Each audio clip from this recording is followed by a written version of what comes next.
It's not a proper moment of silence unless the duration of the silence makes you feel a little discomfort. It is a small way to connect with the very suffering you are honoring and remembering. Now I ask you to join me in honoring the survivors, those who endured, the first responders on 9/11, the loved ones of those killed that terrible day.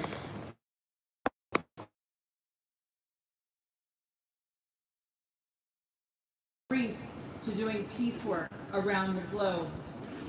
And also the many, many people who were made into stereotypes and scapegoats as America searched for whom to blame and found it easy to simply blame Muslims. We can honor all that I just mentioned with a sustained round of applause for surviving.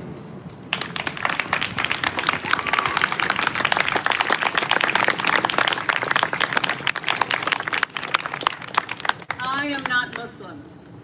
I am not Jewish. I am not Palestinian. I am not Arab. Yet as an African American and a biracial person and a queer person and a gender non-binary person, I very much know what it's like to be othered and judged as problematic based on the sheer fact of my existence. In fact, a friend advised me that maybe I shouldn't mention my sexual orientation tonight because it might offend some in the audience.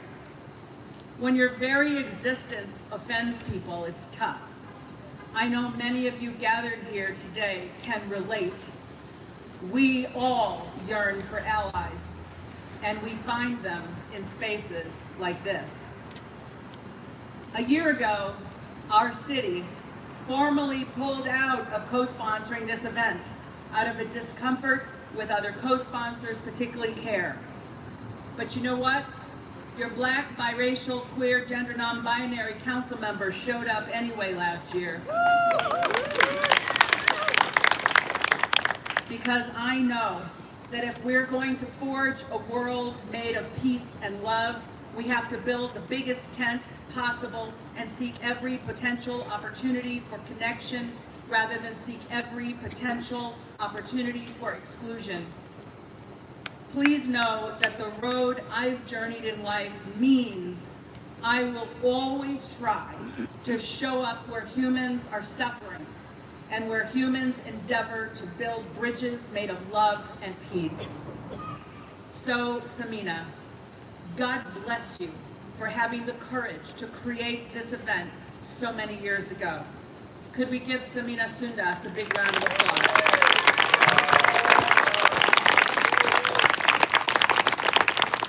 And God bless all of you for showing up here tonight in a time when it feels far easier and safer to simply stay at home. When we stay at home, hate and prejudice win. This American and world moment wasn't a moment we would have chosen for ourselves, but this is our moment, and we are the people who are bringing the light to these terrible storms. I see you. You are not alone. You are a beautiful human. Bless you for being here. Thank you. And now I'm going to turn things back over to our wonderful MC, Dr. Reverend Eileen Altman. Thank you.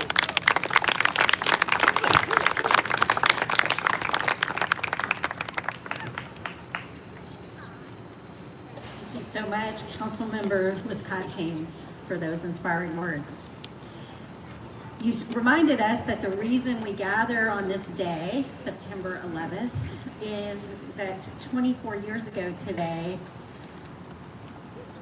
horrible, unimaginable, then unimaginable acts of terror occurred and took many, many lives. And to read a message from some of the survivors of that horrible day is Christy Iverson. I'm going to invite her forward. Christy serves with me on the steering committee of Multifaith Voices for Peace and Justice. She's a longtime member of the Unitarian Universalist Church of Palo Alto, where she is currently the chair of the congregation's Social Justice Council and also a very long-time member of our steering committee. Thank you, Eileen. So I am honored to have been asked to read a letter from the September 11th Families for Peaceful Tomorrows. In the early years of this event, some of them actually came to speak to us. Today we have this letter. Dear friends, more than 24 years ago, my mother and thousands of our loved ones died from the terrorist attacks of 9/11/2001. My life has never been the same, but it has also been enriched by the people I have met along the way, people I never would have encountered otherwise. We are so appreciative of the partnership between September 11th Families for Peaceful Tomorrows and the American Muslim Voice Foundation. We commend you on your continued work towards peace and community building. Our partnership is more important than ever to decrease divisiveness and war across the globe by bridging cultural and religious gaps. We are stronger together because of our connection to one another, alliance, and unity. Let us hope that in our time we may see peace, friendship, and unity in our world. In Friendship and Peace, Robin Bernstein Donati, co-chair of the Islamophobia Committee, September 11th Families for Peaceful Tomorrows.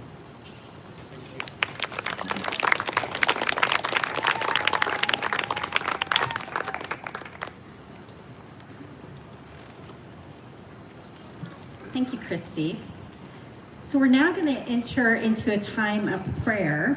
And rather than introducing people individually, I think we want to maybe enter into the spirit of prayer by just having them go one after the other. And so we'll begin with a prayer from the Christian tradition led by Father John Pettigo, who is the executive director of PACT, which stands for People Acting in Community Together, longtime priest serving in the San Jose area. Followed by Rabbi Heath Wattenmaker, who is the senior rabbi of Congregation Beth Am. After Rabbi Wattenmaker prays, we'll be led in prayer by Joanne Gazawa, and she's Professor Emerita from the California Institute of Integral Studies, and she's currently serving as a minister's assistant at the Palo Alto Buddhist Temple. And then we'll be led in prayer in the Muslim tradition by Shamsa Rafa, who's been a Bay Area resident for over 3 decades, serving the community in many capacities, and she currently serves as an elected trustee on the New Haven Unified School District Board. So please, each of you who are leading us, just come on up after the person before you prays. Father John.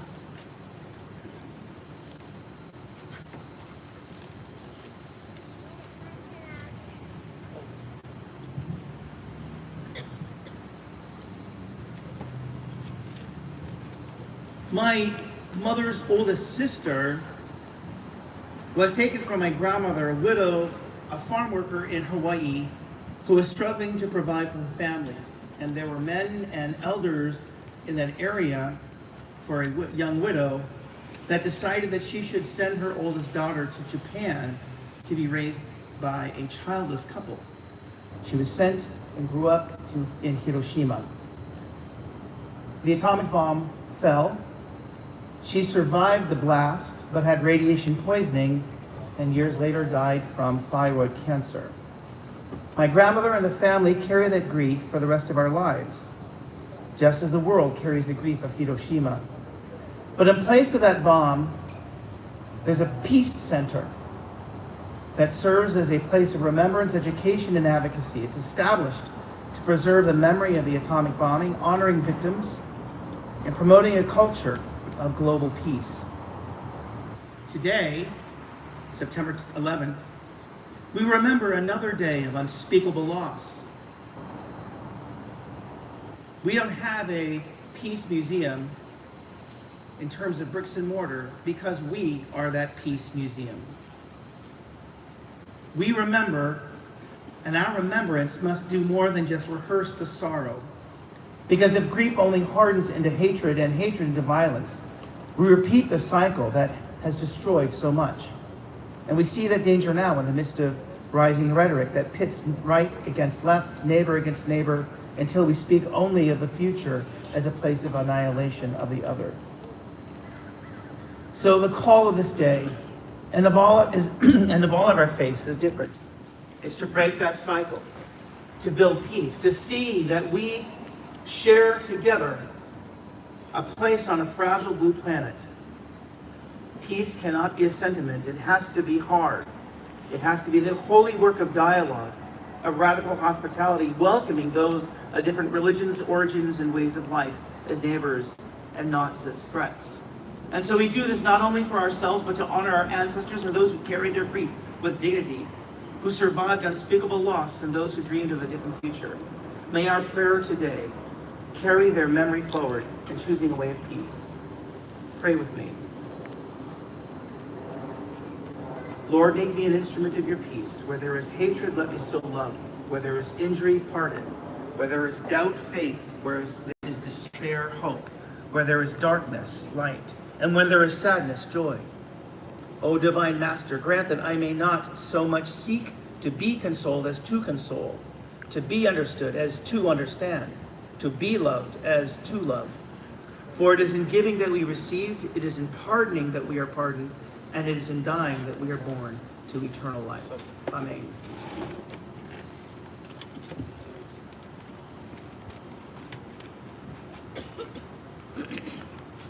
In Jewish tradition, our prayer of mourning when one has lost a family member, a loved one, there's a tradition that for the first year, every day, multiple times a day, we say the mourner's Kaddish. Kaddish from the Hebrew word that means holiness or sanctification. And it's a prayer that begins with the words Yitgadal v'Kadash Shemei Rabbah. May God's great name be magnified and sanctified. The fascinating thing about this prayer that's said for so long by mourners, and also on the anniversary of the death of a loved one or the anniversary of a tragedy like the one that we honor and commemorate today, is that it actually doesn't speak anywhere of death. It is all about God's greatness, God's love. It's really sort of a challenge for us, the living, to continue to lean in to the fullness of our lives, inspired by the memory of those we have lost. And so, sort of inspired by that prayer, I want to offer this poem by Yehuda Amichai, an Israeli poet. It's called Kach et Gadel v'Kach et Kadesh. I'll be magnified and sanctified. Between things falling and those hastily being raised, is there a place for one who lingers, one who remains? Between things dying and those living, is there a place for one living quietly in his house, one who stays where he is, one who sees, one who is seen? I'm a judge alone in judgment on the bench. There is no accuser, no accused, only witness and testimony. In my childhood, I knew about illness and people. I understood sick animals. When I grew up, I learned that trees too can be ill and suffer in silence. I'll live long enough to understand a sick stone, a suffering rock, a boulder in pain. The universe will come full circle in me. The inanimate speaks softly, the living stays silent. This is my place, and in this way, I'll be magnified and sanctified.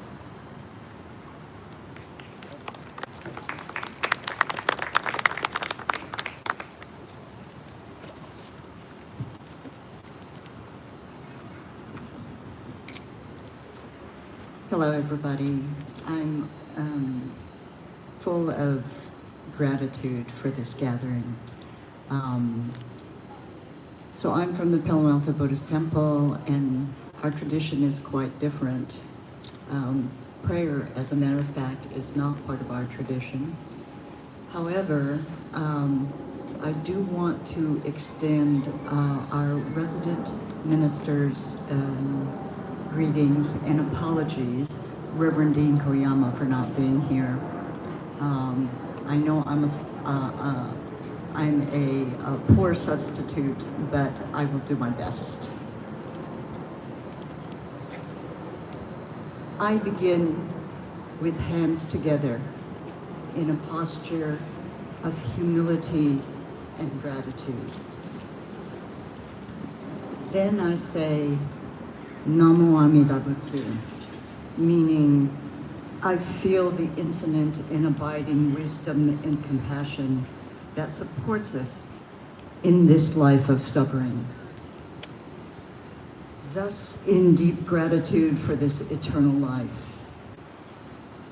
this eternal light, ever present, even when obscured by dark clouds, inevitable in this human life of foolishness and ignorance, I say, Namo Amida Butsu.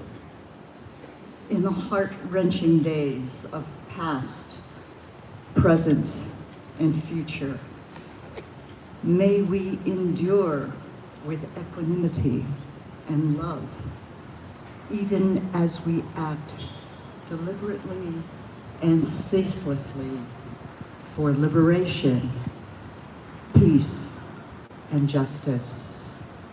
Gasho Namo Amida Butsu.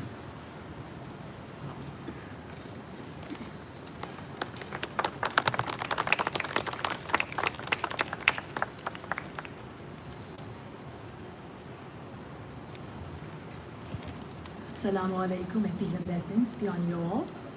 O God, the most compassionate and the most merciful, we turn to you today, remembering the tragedy of 9/11. We pray for all the innocent lives lost, for their families who continue to grieve, and for the survivors who still carry wounds in body and heart. O God, grant them peace, patience, and healing. We ask you, O God, to bless our nation and all the nations with safety and unity. Replace fear with hope, division with understanding, and hatred with love. O God, have mercy on all people suffering across the globe. O God, ease the pain of the oppressed, the dispelled, and the hungry. Grant relief to every family torn apart by war or disaster, no matter their faith or nation. Guide world leaders towards wisdom and compassion. Make us, O God, instruments of peace, protectors of the innocent, and builders of hope. Unite us as one human family, committed to mercy and justice. Thank you. Amen.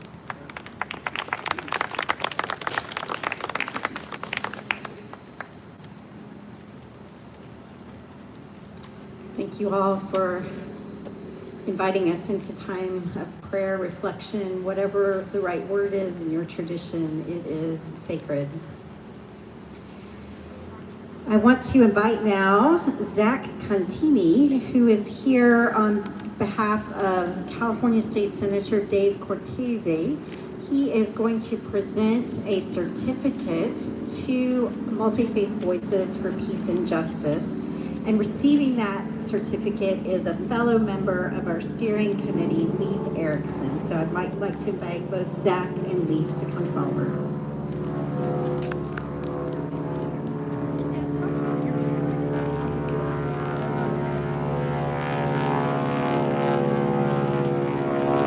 Thank you so much. I'm really honored to be here on behalf of California State Senator Dave Cortese, and even more so, very honored to follow up such a powerful display of prayer, faith, and really unity for all of us to come together in our different faith traditions and hope for a much more peaceful and prosperous future for everyone. So thank you all so much for including us, including Samina, for thinking to include our office and invite our office. I know Senator Cortese wishes he could be here himself to honor all of you and thank all of you for your presence here today. And I'm honored to be here to present the certificate of recognition on behalf of State Senator Dave Cortese to Multifaith Voices for Peace and Justice for your continued support of this event and all kinds of social justice, community building work here in Santa Clara, here in our community. And so thank you so much, and I'm honored to present this to you. Thank you.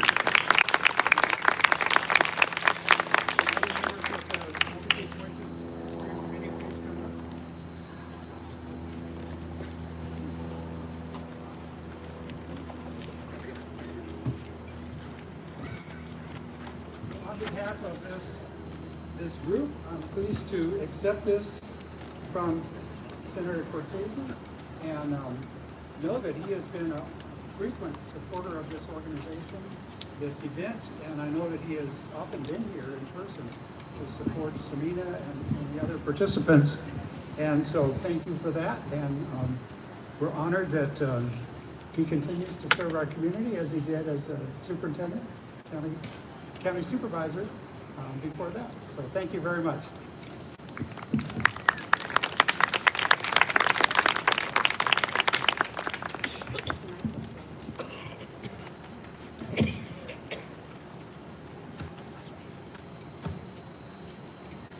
So I invited or asked Samina to stay up here because she is the next person to speak.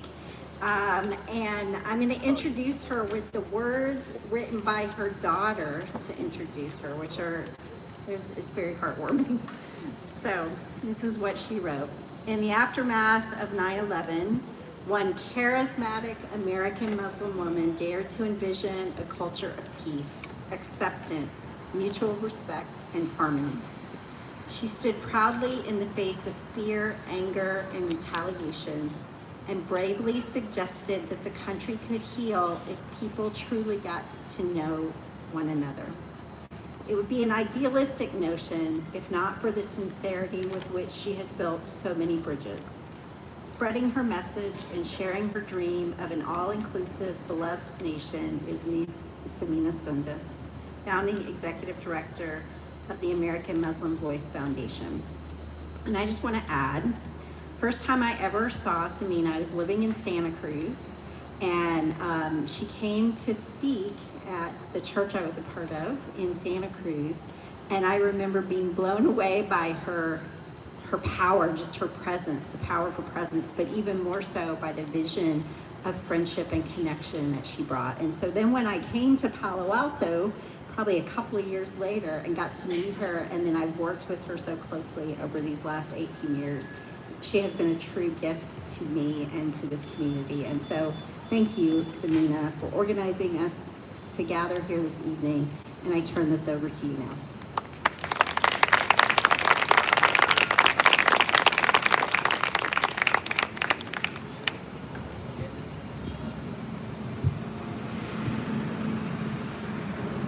Assalamu alaikum. Before I start, I see the dessert I brought is still sitting back there. That means it's not served. Anyways, Bismillah ar-Rahman ar-Rahim.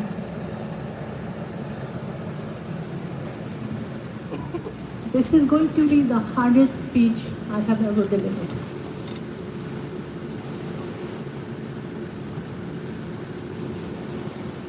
The friend Julie mentioned, it's me. I'm the one who asked her if it's okay to take that, her sexual orientation out.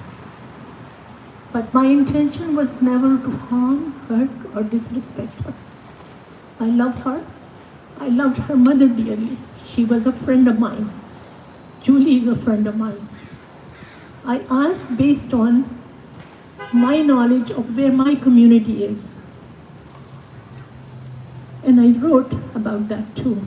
I said, my community is where other communities were about 10 years ago. So it has taken me 22 years to get my community to these events because they don't understand my work. A lot of the communities don't understand. Everybody is reactive. If there is a flood, people would donate. If there is, some other natural tragedy, they will donate. But what I saw, the vision I have and still do, is to bring people together and make sure They get to know each other. Because it is only by knowing we will accept each other. I apologized to Julie after she got upset. But Julie, I will again apologize to you publicly. I never want to hurt you. You know how much I love your mom. And I'm a Muslim, so in Islam, your intentions matter. My intention was not to harm you. Secondly, I come from a tradition where my beloved Prophet was making a treaty with the Quraysh when they hurt him, insulted him, had treated Muslims miserably. But when they wanted to go back to pilgrimage, they traveled, about 1,500 people traveled back to Mecca because just so they could do a peaceful pilgrimage. And about 30 kilometers, they stopped and asked for permission. So Quraysh said, no, you cannot enter. And at those times, travel was really, really hard. So those 1,500 were quite upset that what does it mean? We go back without the pilgrimage? And the Prophet Muhammad ﷺ said, yes, but we will make a treaty with them. So he called Quraysh's representative to sit down and make a peaceful treaty. And when they were making a treaty, Hazrat Ali, his son-in-law, was writing because our beloved Prophet was not able to read or write. So when he wrote, the Prophet of Allah, Suhail bin Amir said, you can't write that because if we accepted you as a Prophet of Allah, there would be no fight. So remove that, strike that. Hazrat Ali said, there is no way I can strike that because you are the Prophet of Allah. So Prophet requested him, show me where it is written. He took the pen and he deleted that himself. Why did he do that? Because he wanted lasting peace. He wasn't worried about this year. He was thinking about lasting peace. And that was my fault. I was thinking of that, hoping that Muslim community would keep coming and just, all the other people would just keep coming, and that's how we would learn about each other. And that's how we will grow. And that's how we will build friendships. That's how we will sow the seeds of new friendships. And for that, I am sorry again. So, my soul has been hurting for the past 2 years. My body aches, my soul hurts. And yet, I keep building friendships. I've never stopped going to the meetings just because they are hard. Yes, they are hard. Yes, it just,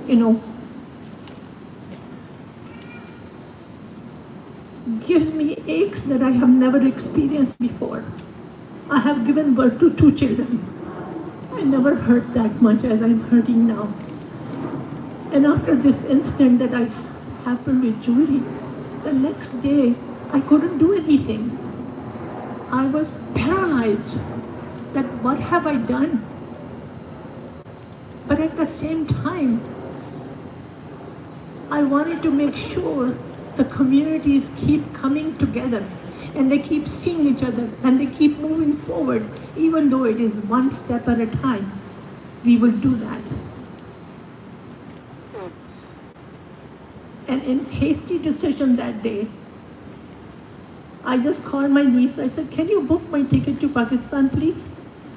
Because I cannot deal with this anguish and the sadness I feel all of a sudden like multiplied.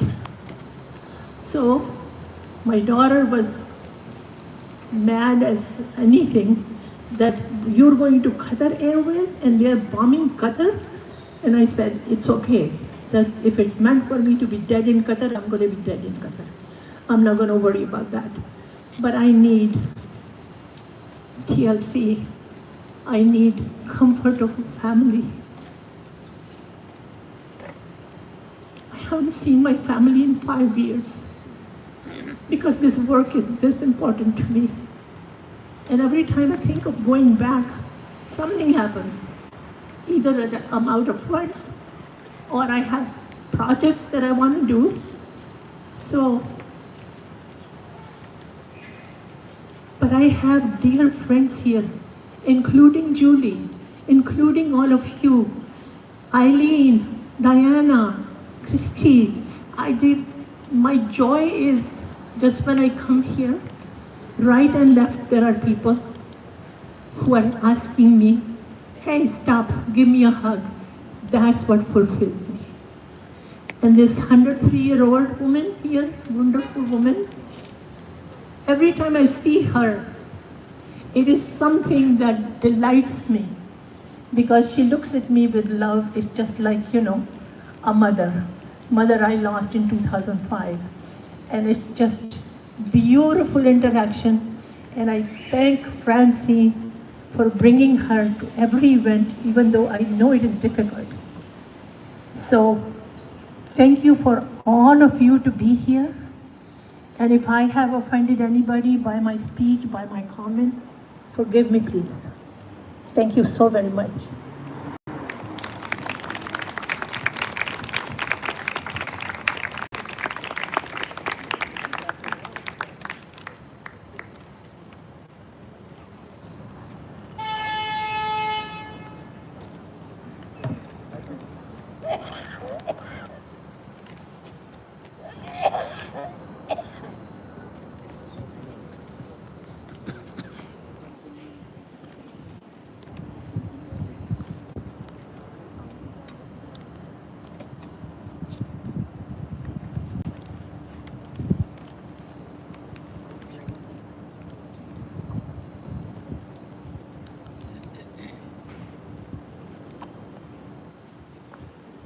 Thank you, Selena.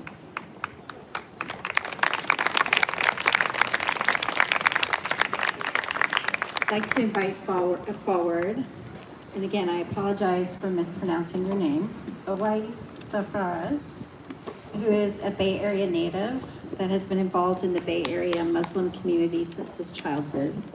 He works in Islamic finance and is passionate about building community, and he will be reciting a nasheed focused on the Muslim prophet.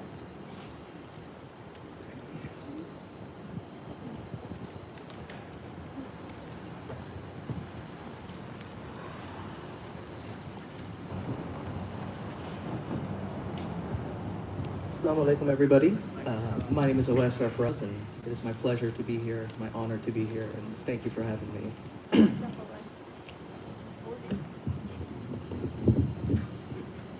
Bismillahirrahmanirrahim.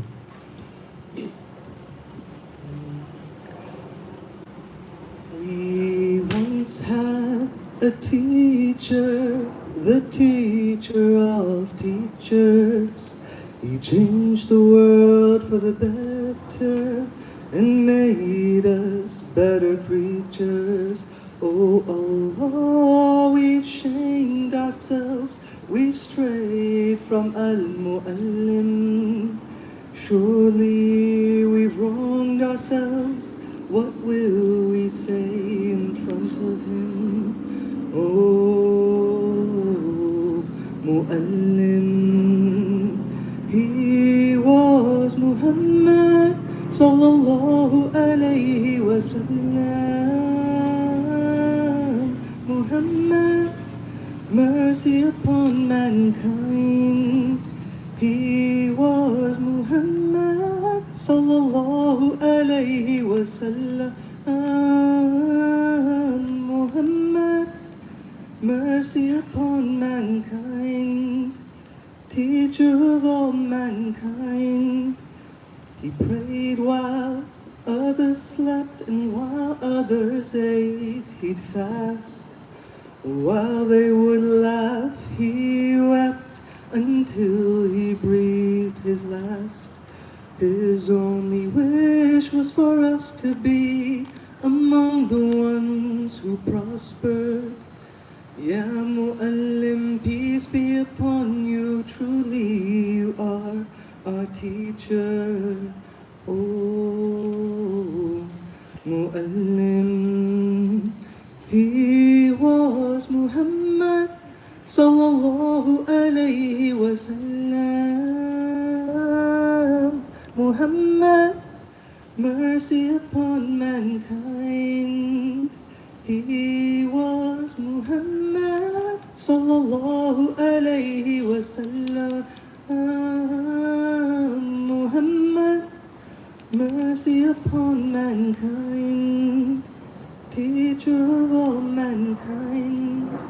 He taught us to be just and kind, and to feed the poor and hungry, help the wayfarer and the orphan child, and to not be cruel and miserly. His speech was soft and gentle, like a mother stroking her child. His mercy and compassion were most radiant when he smiled. He was Muhammad sallallahu alayhi wa sallam. Muhammad, mercy upon mankind. He was Muhammad sallallahu alayhi wa sallam. Muhammad, mercy upon mankind, teacher of all mankind.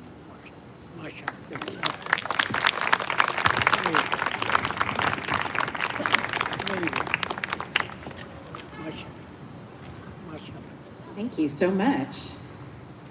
I'd like to now invite Fatima Waja.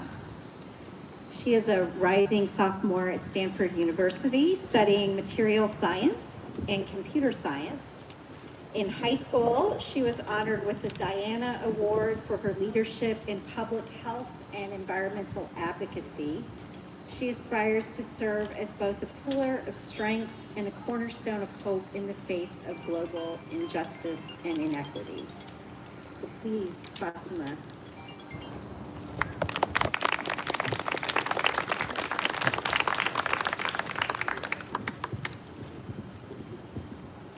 Thank you so much for the kind introduction, and it's truly an honor to be here with you all. Good evening.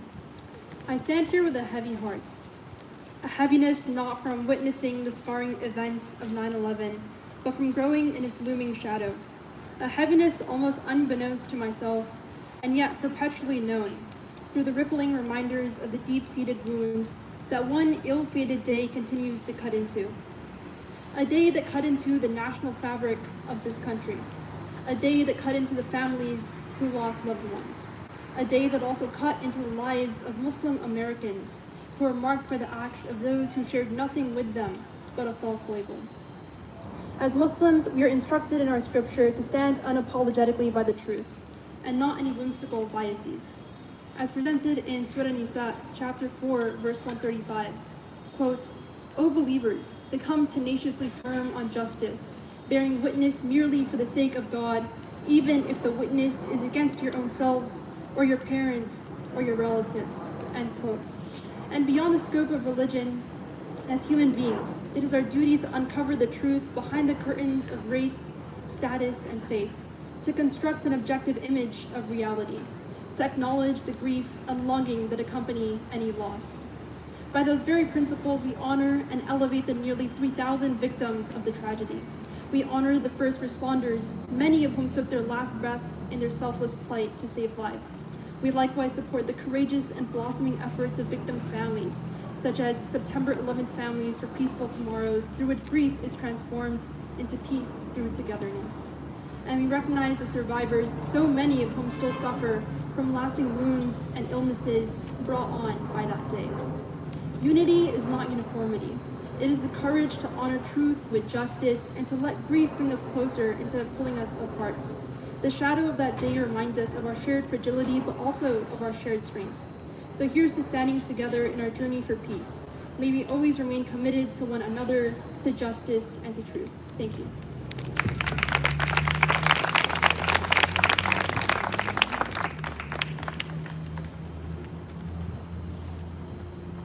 Thank you for those words of inspiration. And now I'd like to invite Niall Ahmed Chowdhury, who is 16 years old. And Niall, are you at Mountain View High? Yeah, so welcome.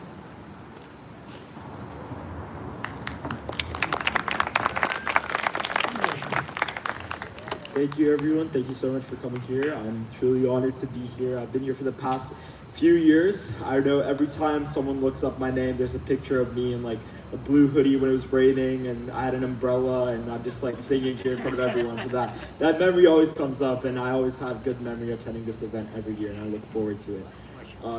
This year I'm singing Nasheed, which is an Islamic song, and I'm singing the English version of it, so it's easier to understand for everyone.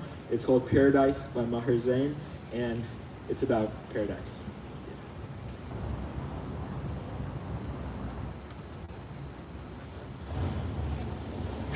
Do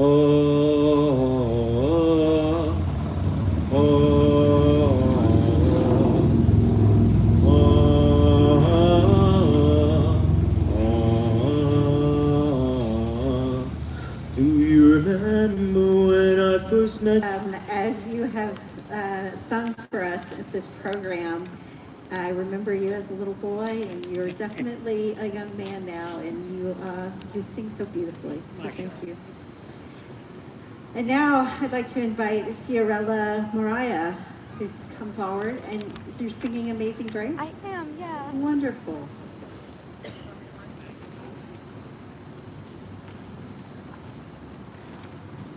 Hi. Okay, so my name is Fiorella.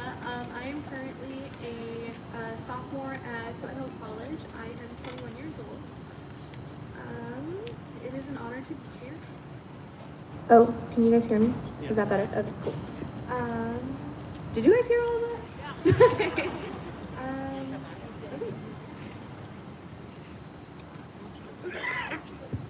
Really quickly, I will only be singing part of it because my throat is hurting a little bit, but here we go.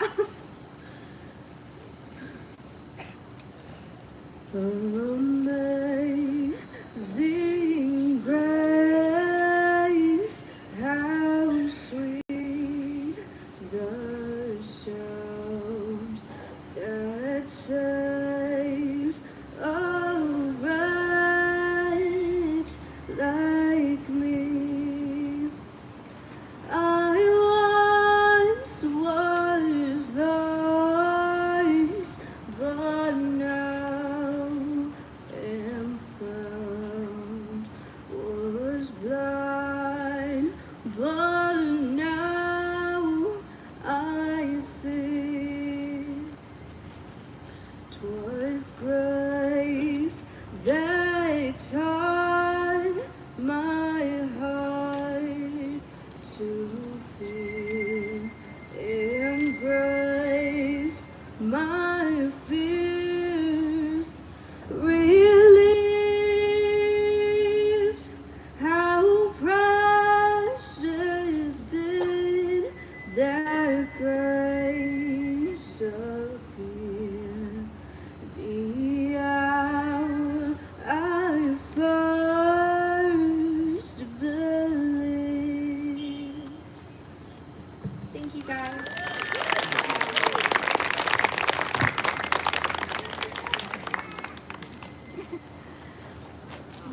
Thank you. Thank you for bringing that beauty to us.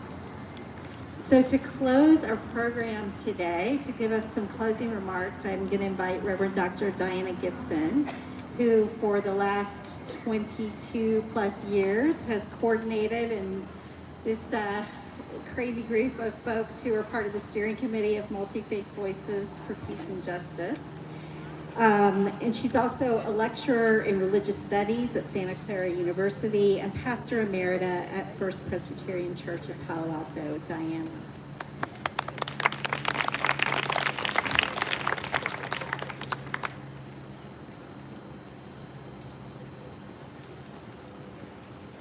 After I read the closing words, then we will have the Muslim call to prayer for the evening sundown prayer.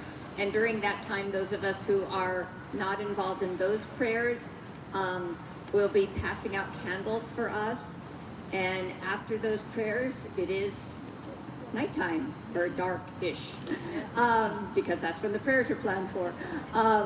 And we will form a circle and close our evening together with a candlelight vigil. So I invite and encourage everyone to stay for that closing circle. And then there's going to be a few announcements after I read. Is that the plan, Samina? Okay. So I have the honor of reading words written by a member of our Multifaith Voices for Peace and Justice Steering Committee, Eric Sapelman. He's a member of the Quaker, the Palo Alto Friends, and Eric was a founding member of Multifaith Voices, and had the gall to move out of the area up to Santa Rosa, but he often, when he can, comes back and does the closing words, and he could not come back this year. So I am reading the words of Eric Sapelman, and I've been interested all evening hearing premonitions of what was on Eric's heart when he wrote this for tonight. To balance our grief is the title of this. Whenever we, the people who claim dominance over the earth, try to see and speak the truth, we open ourselves up to grief. With each increment of knowledge of the wrongs we have committed comes an increasing burden of grief, taking us down a spiral of grieving towards darkness and despair. If we live lives of comfort, safety, and privilege, the spiral is steeper. Our incremental burden is greater. For we know the multitudes of our kind suffer in this moment, and grief is not the cause of their suffering.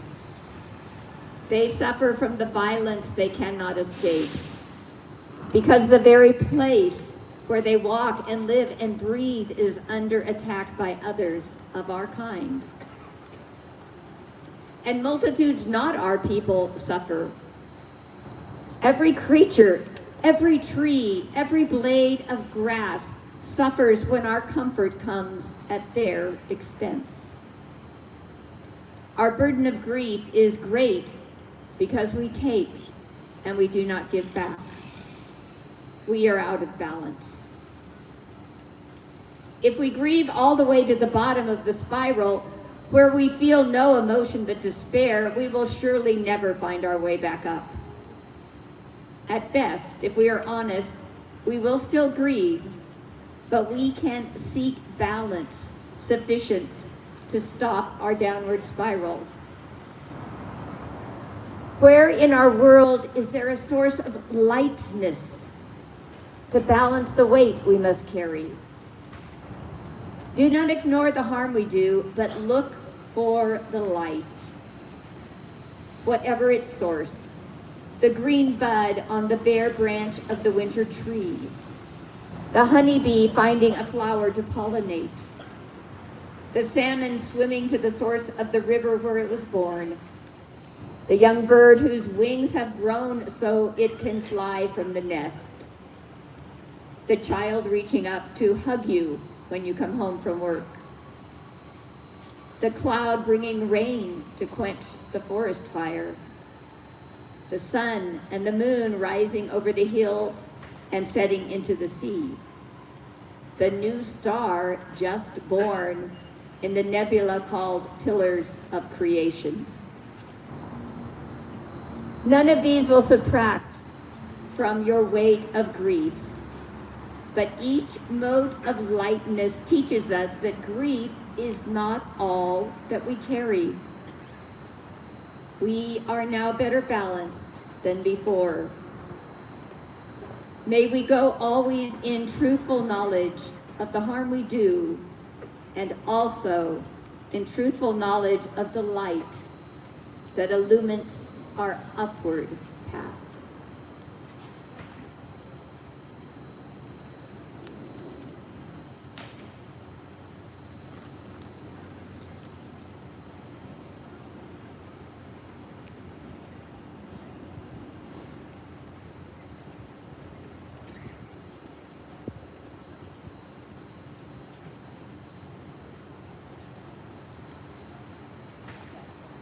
modeling our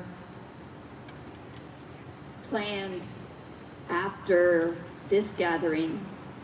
On September 11th, Multifaith Voices gathers on the 11th of every month in a smaller way to share prayers and intentions for peace and justice, gathering at different places of worship with different communities of faith. If you'd like to learn more about that, you can sign up for our email list and join us any month on the 11th, no matter when it lands, at 7 o'clock.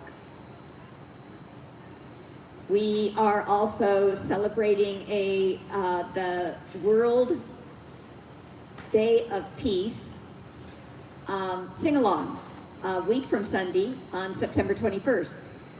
September 21st is the United Nations International Day of Peace, and we're celebrating it with a sing-along to invite us all to come together because we need joy. We need joy. It's not an option, we need it. It's what will keep us going in the face of what we face. And so I invite you to join us at 2 o'clock. There are flyers back there at Mitchell Park. And just come sing. Everyone is invited. We have a wonderful song leader. And we will also share memories of one of our steering committee members, or two of our steering committee members, Walt and Chris London. Chris was our song leader. He led songs for us here all the time. And he died a few years ago, and so we celebrate this sing-along in his memory.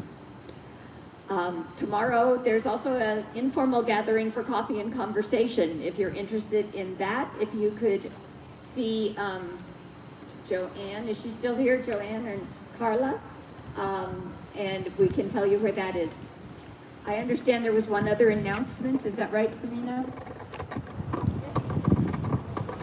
Okay, it's up to you. Yes, there it is. I think it's me. Good, go for it. So Samina really wants you to go and visit the various tables back there. And on the there's all kinds of things you can learn about if you go visit the tables.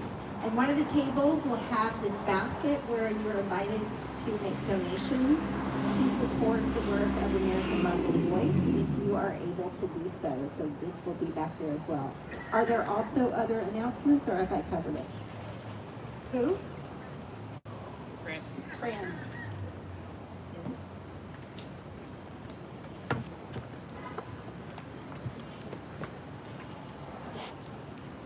Just had a tiny announcement, and I'm Francie Collins, and with Cadre, it's a Santa Clara County nonprofit that is a collaboration of service providers for vulnerable populations. We try to help everybody get prepared for disasters, and if there is a disaster, we try to make sure that everybody gets the same information in a language that they understand from a source that they can trust and has access to all of the resources that are available. And for that, we need a collaboration of organizations and faith-based groups. So we just got a contract. We haven't had any funding for a long time, and I'm really excited. We just got a contract from AmeriCorps to recruit senior volunteers, 55 plus, just to do anything, even 1 hour, 2 hours or more if they're interested in helping communities get prepared for disaster. And since we just got it, I don't have any materials to share with you, but I would like to invite any groups that are interested or people to please come up to me. I'll give you my card and my contact information. And it's, we do, I think the seniors that help us connect their own communities to disaster will learn a lot themselves, and if anything does happen, they'll have a direct some good information. And so please, if you can remember this, our website is cadresv.org, cadresv.org, and my name is Francie Collins. And Selena knows where to find me. If you forget all of that, Selena knows where I am. Thank you. Can you do us a huge favor while we are preparing to go for prayers? Fold your chairs and put them on a side here. If enough people would do that, then won't be here till 9 o'clock. Otherwise, You got here at 4. I don't want to be helping my way.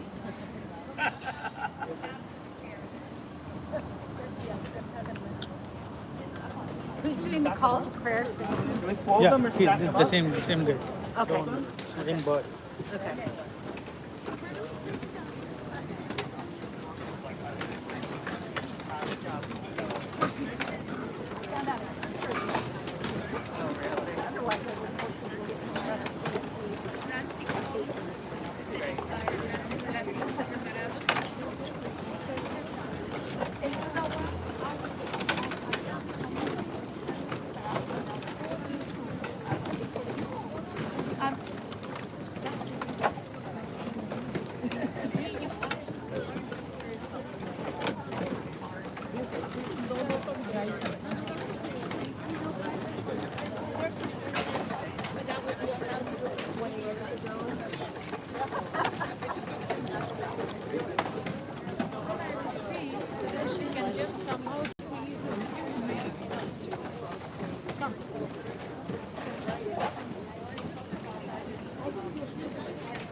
Where is your son?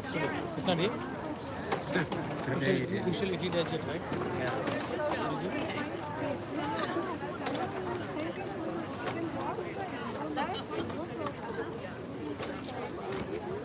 Alright, where is he?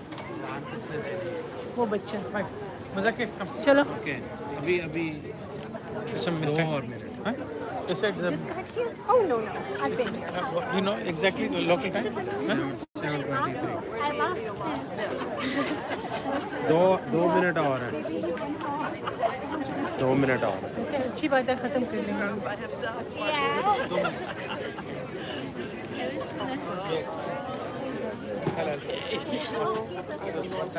Wonderful, sincere, loving. You are the model.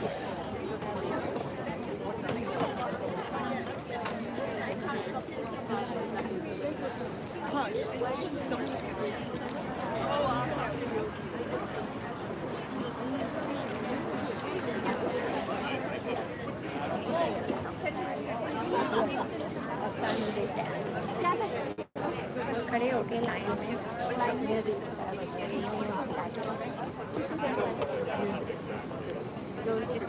one more time.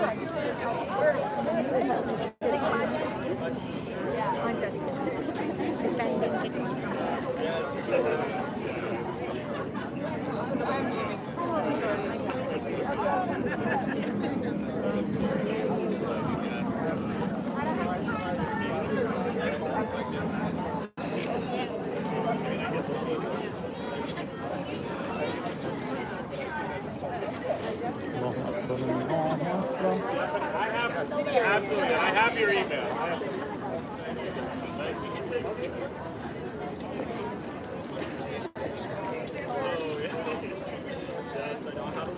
Whoa, look at you, Peter and Leah. Your shed is still standing.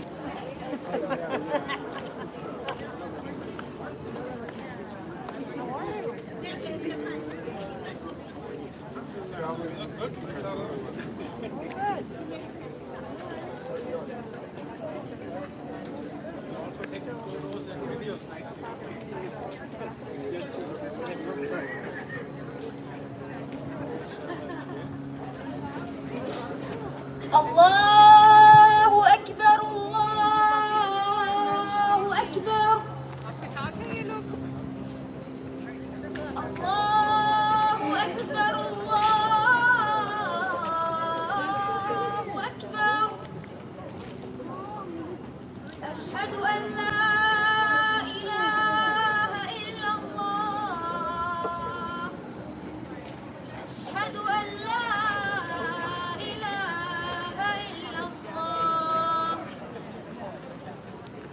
أشهد أن محمدا رسول الله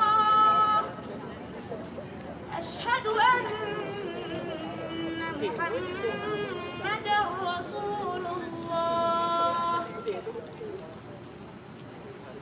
حي على الصلاة حي على الصلاة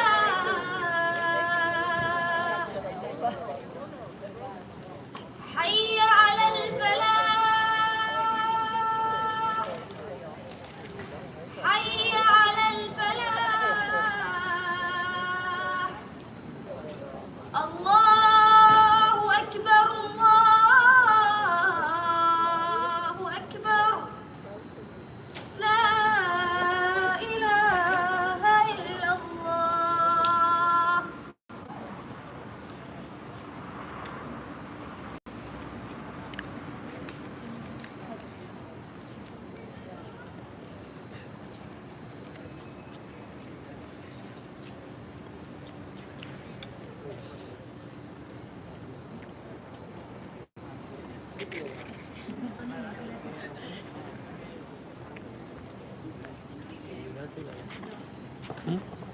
Samina किधर है?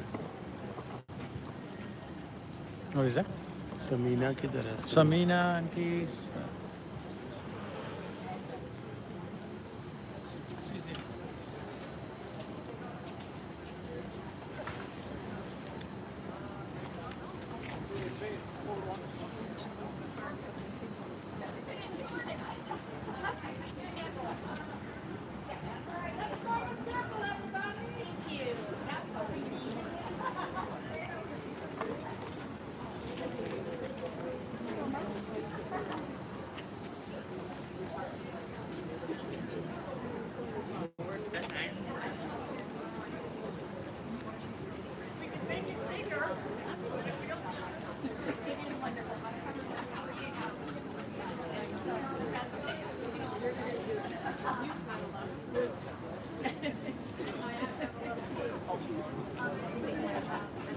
You're right in the middle.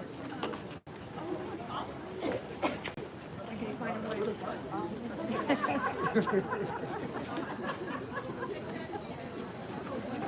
yeah. Yeah.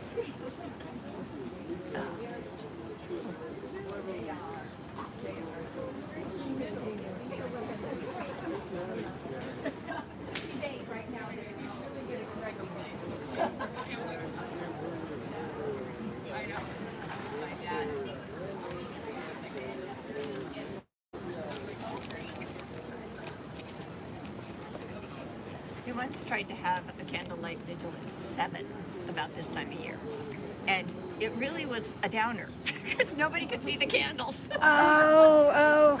It was too early.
guys did great. We're going to do this again as soon as our Muslim siblings finish their evening prayer, but I didn't want you to leave, so I thought, well, it doesn't hurt to practice. It doesn't hurt to sing about peace. So we're going to sing that together, and we'll hear it again when they join us. In just a few minutes. So thanks for sticking around for just a few more minutes.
End of the day, exhausted.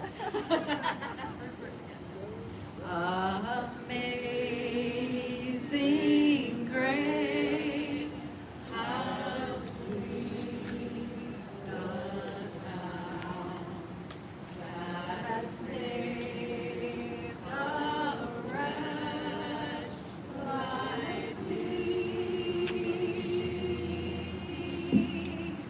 I once was lost, but now I'm found.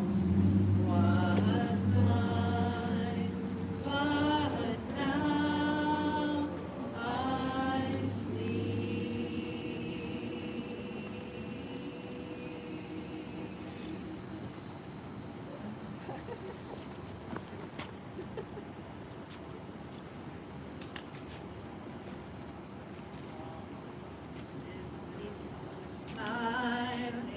I'm gonna let it shine, this little light of mine. I'm gonna let it shine, this little light of mine. I'm gonna let it shine, let it shine, let it shine, let it shine.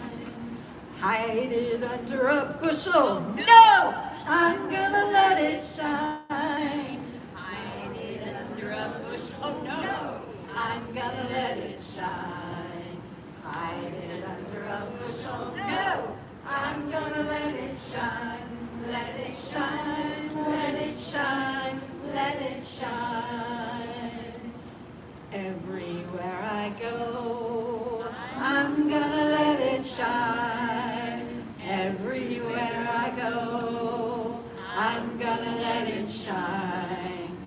Everywhere I go, I'm gonna let it shine. Let it shine, let it shine, let it shine. This little light of mine, I'm gonna let it shine. This little light of mine, I'm gonna let it shine.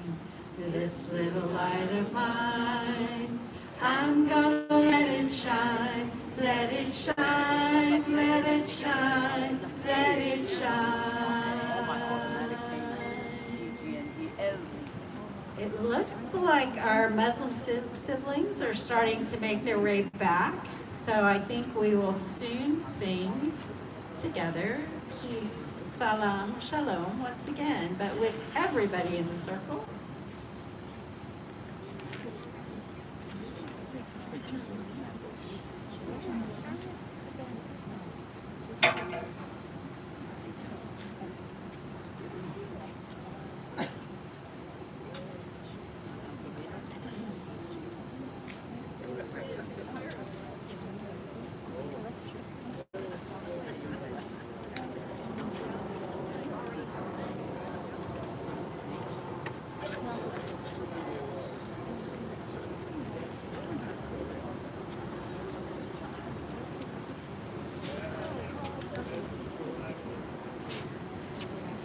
They're on their way.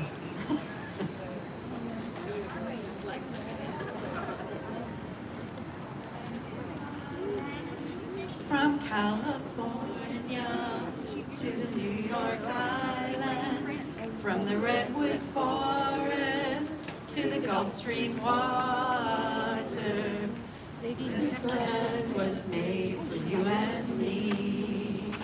This land is your land, this land is my land. From California to the New York Island, from the Redwood Forest to the Gulf Stream water, this land was made for you and me. Sabina, are we ready for Peace, Salam, Shalom? No. Yes. Are we ready for Peace, Salam, Shalom?